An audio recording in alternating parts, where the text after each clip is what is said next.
We have Kenya developing with a hostage situation and the situation in Yemen where an al-Qaeda group broke into a prison, released hundreds of prisoners, including a leader. So what's going on here? Is there any coordination of this? Senior fellow at the Foundation of Defense of Democracies and counterterrorism analyst David Gartenstein-Ross joins us, and CNN Global Affairs analyst and retired U.S. Delta Force Commander Lieutenant Colonel James Reese. Gentlemen, thank you. David, I start with you.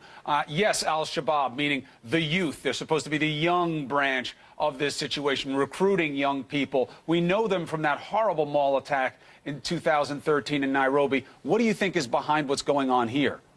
Since the mall attack, they've actually significantly extended their operations into Kenya. We think of them as a Somalia-based organization, which is precisely where they came from, but they also have a local branch in Kenya called Al-Hijra, and they've increasingly been carrying out attacks there. Last year, it didn't get much attention, but they carried out this awful series of massacres on the Kenyan coast in Mapeketoni, which had a significant effect on the tourist industry. Basically, like the mall attack, they were urban warfare-style attacks where they just slaughtered people. This very much falls in line and also is very much designed to maximize media exposure and thus show that, A, there aren't safe targets. I mean, when we think of things that are safe, we certainly think of university campuses, and B, to show that they're still very vibrant in the Horn of Africa and particularly within Kenya. Also will maximize the energy directed towards stopping them. Now, they did this 5:30 a.m. local time.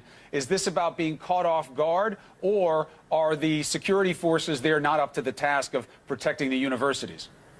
It falls in line with the difficulty of protecting soft targets in a country that's basically free and open. Just like in the United States, you have any given number of targets in Kenya that can be attacked. You have a very large network of support for Shabaab. I mean, don't want to overstate the degree of support that they have, but they do have a number of operatives and sympathizers on the ground. And it's a country, just like the United States, just like so many countries, in which you don't have armed guards all over the place, in which you have multiple targets, whether they're cafes or churches or universities, which could possibly be struck. Thus, it's difficult to say that it's simply a failure or the guards or the security forces being caught off guard. Rather, this is the kind of thing that often does happen. Okay, so, Colonel, from the price of having a free and open society to having a society that's in free-for-all and free fall, Yemen. Now you have al-Qaeda being able to just break into a prison, let out presumably many of their own, the prisoners who were there, and one of their leaders. What's the dynamic? Well, Chris, this is a dynamic and bold move and a smart move by al-Qaeda. As we all know right now, Yemen has fallen to chaos. The Saudis are conducting airstrikes to try to keep the Houthis at bay. But, you know, if you think about where this prison break struck, it was very close to the province where U.S. Navy SEALs try to conduct the hostage rescue of the U.S. Held and the other Western hostage that were unfortunately killed. Again, we all know Yemen, great place for al-Qaeda, Arabian Peninsula, one of the most dangerous al-Qaeda elements, especially to the U.S. and the West. And right now, with the chaos there, it's a smart move by al-Qaeda to grab some of their leaders and folks that have been in prison there. And I think this will happen in other places within Yemen. Any intelligence on, let's put up the picture of the leader that was supposedly taken out of there. Any understanding or intelligence of why they wanted this guy so much, why he's relevant, Colonel? Well, one of the things out in Yemen, al-Qaeda, Arabian Peninsula, is because of their bomb-making ability.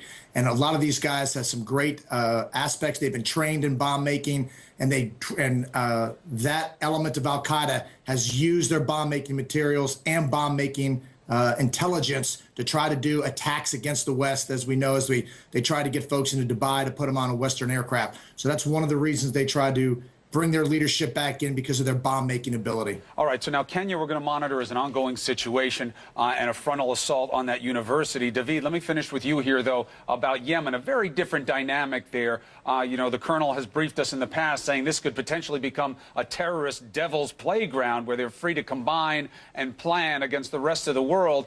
When we see this, they're breaking into a prison. Yeah, at what line is it just past the point of no return there?